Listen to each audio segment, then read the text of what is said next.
ሐዘናቸው እጅግ እየጨመረ ነው።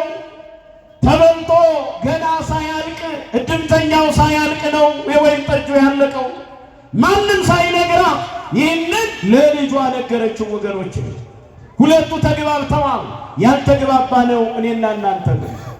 ከዚህም በኋላ ወደ አሳዳሪው ሂዳ የሚላችሁን ሁሉ አድርጉ አለች። ዛሬም የሚለንን ትህትና፣ ቃሉ ያዘዘንን ፍቅር፣ ቃሉ የሚያዘንን መዋደድን ገንዘብ እንድናደርግ አምላካችን እግዚአብሔር እርሱ ይርዳል። ስለዚህ 64 ዓመት ሞላ። ያ ነጭ የለበሱ ጻዳ የመሰሉትን ተመለከተች።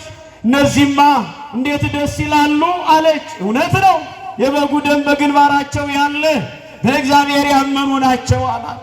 እንደገና ዞር ብሎ ደግሞ ልፍ አድርጎ የሚቃጠሉ ነፍሳት፣ በሐዘን ውስጥ ያሉ ነፍሳትን አሳያት ይላል የእግዚአብሔር ቤተሰቦች።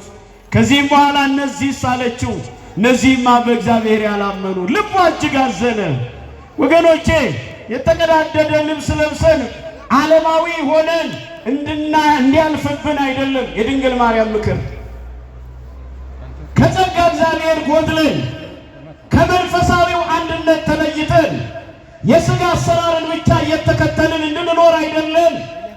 የእግዚአብሔር ቤተሰቦች የሚላችሁን ሁሉ አድርጉ። ቃሉ የሚለን ምንድን ነው?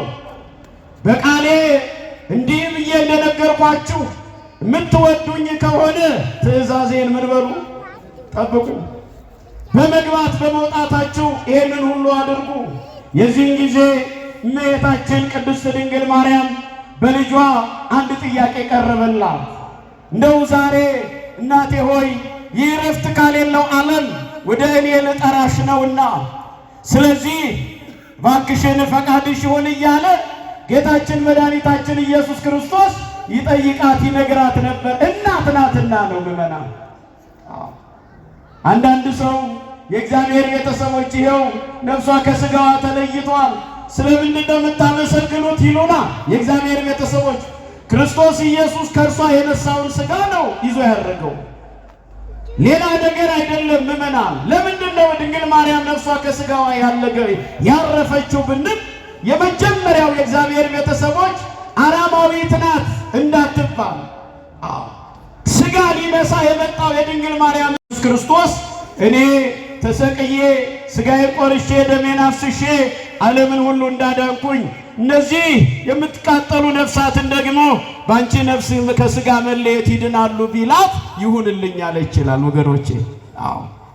ግን ቅዱስ ያሬድ እዚህ ላይ